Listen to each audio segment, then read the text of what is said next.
L'autre jour, je doom-scrollais sur TikTok et je suis tombée sur une vidéo qui parlait des Gyaru. Leur style, leur attitude, tout ça, ça m'a un peu fait penser au 9-2i. Je l'ai dit en commentaire, mais tout le monde était vraiment pas d'accord avec moi. J'étais un peu piquée dans mon ego et du coup j'ai décidé d'argumenter mon point de vue. Après, c'est clair qu'on voit pas forcément le rapport entre les deux de prime abord parce que c'est des mouvements qui sont nés pas du tout au même endroit, ni au même moment, ni dans le même contexte. Donc je peux comprendre, mais quand même on peut trouver des similitudes et je vais vous en parler aujourd'hui. Le style Gyaru, il est popularisé au Japon dans les années 1990, il est en rupture totale avec l'image des filles japonaises de l'époque, que ce soit par l'esthétique ou par le comportement de celles-ci. Le nom Gyaru, il vient de girl, raccourci en gal, et prononcé Gyaru par les japonais. Il y a plusieurs hypothèses, mais l'une d'elles dit que ça viendrait des jeans gals de chez Wrangler. Et comme les Gyaru, elles sont très influencées par l'Occident et notamment les États-Unis, pour moi ça me semble plausible. On peut d'ailleurs voir qu'en France, à la même époque, on était influencé par les mêmes courants bimbo R&B venant des USA, mais que ça s'est pas traduit de la même façon chez nous. Il y a beaucoup de déclinaisons au style Gyaru, mais il y a des constantes comme par exemple les cheveux décolorés, le maquillage très marqué, le teint foncé et des faux ongles. Les Gyaru, elles aiment beaucoup les marques de luxe, elles aiment beaucoup faire la fête aussi. Elles sont décrites plutôt comme des personnes irrespectueuses et vulgaires de la part des Japonais, parce que les femmes japonaises, surtout à cette époque, elles sont discrètes, polies et respectueuses. Elles sont naturelles, elles s'habillent sobrement, et leur but est de se marier et de faire des enfants pour s'occuper du foyer. C'est tout l'inverse des Gyaru. Le style 9-2i, quant à lui, il concerne plutôt les jeunes filles des quartiers populaires français. 9-2i, à la base, c'est un collectif fondé entre autres par Booba dans les Hauts-de-Seine, donc ça reprend le numéro des Hauts-de-Seine, 92, et le I de injection. Je sais pas exactement ce que ça veut dire, mais je sais que c'est un bail de voiture. On va pas demander aux filles, elles connaissent en général en fait. Le style 9-2i, il est opposé aux meufs du 16, donc il faut comprendre les filles bourgeoises issues du 16e arrondissement qui sont plutôt BCBG. Oui, je suis née dans le 16e. Pourquoi? La 9-2i, elle est quand même coquette, elle aime les vêtements féminins et à la mode, elle aime beaucoup les marques de luxe, mais comme elle est globalement pauvre, sa garde-robe, elle se compose surtout de marques de fast fashion comme Zara et Shein qui sont bon marché. Elle porte également un maquillage full face très marqué. Il existe assez peu de ressources sur internet concernant le style 9-2i à part des hauls sur TikTok, mais d'après les recherches que j'ai faites et les observations que j'ai pu faire, je pense qu'on peut séparer le style 9-2i en plusieurs variantes. Donc pour moi, il y a la 9-2i Zara Drip, la 9-2i Lacoste TN et la 9-2i Badi. Le style 9-2i, il est également pour moi l'héritier logique d'une figure longtemps stigmatisée dans les années 2000, c'est-à-dire la beurette à chicha.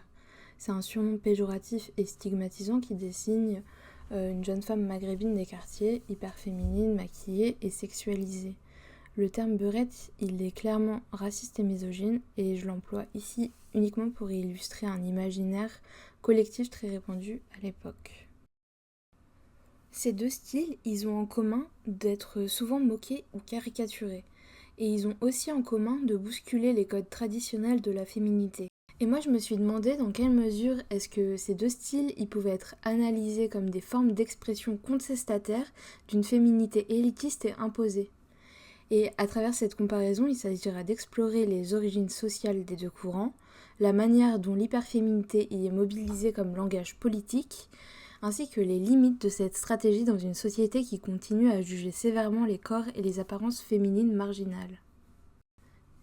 Tout d'abord, les Gyaru comme les 9-2i sont majoritairement issus de milieux sociaux modestes, voire précaires. Cependant, là où le style 9-2i, il s'ancre vraiment dans les quartiers populaires français, le style Gyaru, il ne correspond pas forcément à un territoire précis. Il émerge plutôt de zones suburbaines mal considérées, c'est-à-dire les banlieues des grandes villes comme Tokyo, et de lycées pas très bien cotés, les fameuses Yankee High Schools.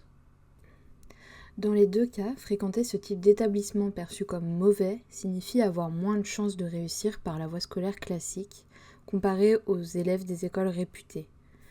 Le sociologue Michel Kokorev explique que les jeunes issus des quartiers populaires subissent une exclusion sociale mais aussi géographique. Éloignés des centres-villes, ils ont difficilement accès aux structures sportives, culturelles ou associatives.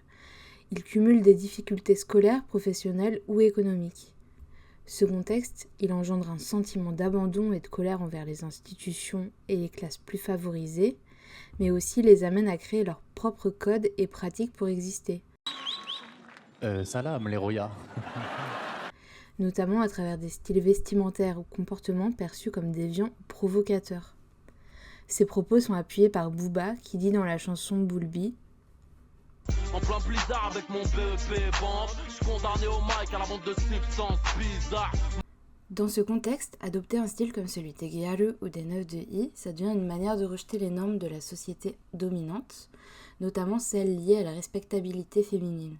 On s'éloigne alors de l'idéal de la femme bourgeoise du 16e arrondissement, qui est plutôt discrète, bien élevée, avec une présentation sobre, la clean girl en somme. Au contraire, ces styles y revendiquent une attitude provocante, bruyante, assumée, souvent perçue comme vulgaire.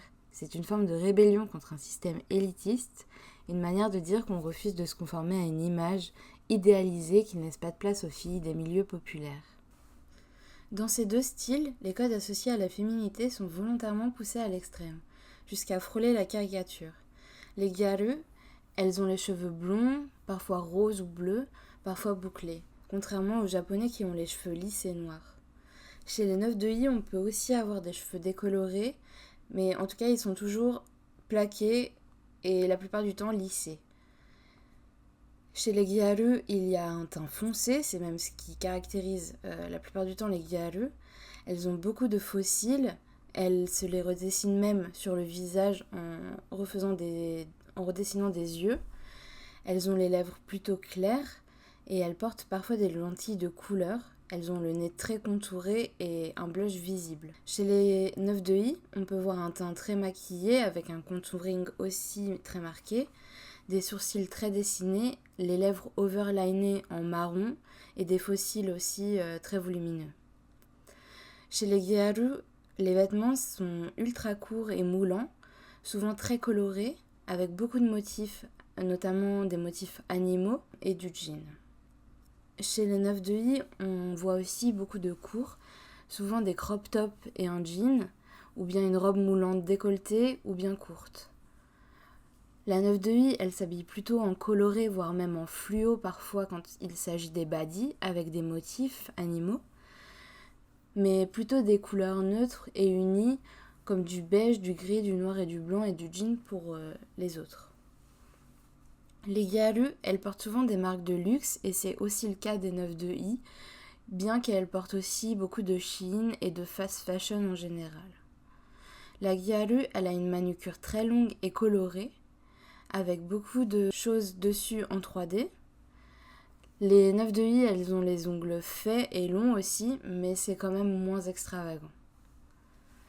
Au final, les gyaru et les 9 de I, elles ont un usage différent des mêmes influences, à savoir les influences rap et hip-hop, plutôt des années 90 pour les gyaru et 2010 pour les 9 de I. Incarnées par des figures comme Beyoncé à l'époque de Destiny's Child ou encore Paris Hilton. On retrouve dans ces influences la volonté d'être vu, d'être entendu et d'occuper l'espace public à travers une apparence tapageuse.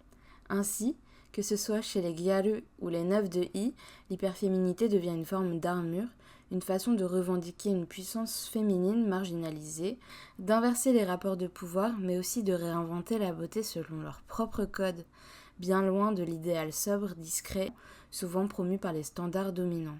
Les gyaru ont une image liée à la sexualité à cause de leur style vestimentaire, mais aussi à cause de l'enjo kosai, littéralement traduit en relation compensée. Toutes les gyaru ne se prostituaient pas, mais certaines mineures se faisaient payer pour passer du temps avec des hommes plus vieux, sûrement mariés. Pour certaines jeunes filles issues de milieux défavorisés, cela représentait une source d'argent rapide, mais aussi une manière de reprendre le pouvoir sur leur image. Bien que toutes les gyaru n'y aient pas participé, cette image colle encore au mouvement aujourd'hui. Du côté des 9 de I, la dynamique elle est différente. Si certaines sont perçues comme des michto, cette sexualisation elle est souvent imposée par le regard masculin plutôt que revendiquée. Les femmes issues des milieux 9 de I proviennent majoritairement des quartiers populaires où la population est souvent issue de minorités ethniques.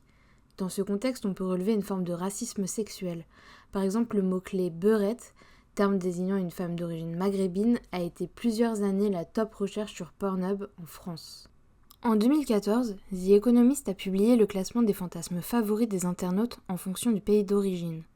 Quand les Américains et les Anglais ont une préférence pour le porno lesbien, en France, ce sont les beurettes. Et nous nous démarquons même dans le porno puisque c'est le seul pays mentionné dans cette étude où la recherche la plus fréquente fait référence à une caractéristique ethnique. En 2019, le hashtag #PasVosBeurettes a vu le jour, contre ce terme jugé dégradant par les femmes d'origine arabe, suite à des statistiques révélées par le site pornographique Xhamster. Parmi les 10 mots-clés les plus recherchés sur la plateforme en France, on pouvait trouver beurette, arabe et marocaine. Cette obsession fétichiste révèle une vision coloniale persistante, celle de l'homme dominateur qui fantasme l'idée de faire tomber le voile d'une femme musulmane.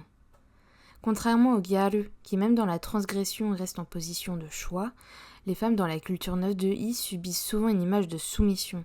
Elles sont sexualisées sans en être les autrices, enfermées dans des clichés raciaux et sociaux qui les réduisent à leur origine et à leur corps. En somme, si les gyaru japonaises et les 9 de I françaises semblent à première vue appartenir à des mondes radicalement différents, elles partagent en réalité une démarche commune, celle de reprendre possession d'un corps féminin marginalisé, de se rendre visibles dans un monde qui les voulait invisibles. À travers une esthétique criarde, sexualisée, souvent jugée vulgaire, ces jeunes femmes contestent les normes bourgeoises. Elles dérangent parce qu'elles osent occuper l'espace et faire du bruit. Mais cette réappropriation a ses limites. L'hyperféminité des gyaru et des 9 de I, pourtant revendiquée comme une force, reste l'un des premiers motifs de stigmatisation. Dans une société patriarcale, une femme trop maquillée, trop sexualisée, trop visible est vite déconsidérée, ou considérée pour cette unique raison. La manière dont ces styles sont jugés révèle aussi un mépris de classe profond.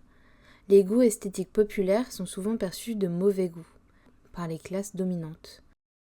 Bourdieu, dans La Distinction, montre que les jugements esthétiques sont des outils puissants de hiérarchisation sociale.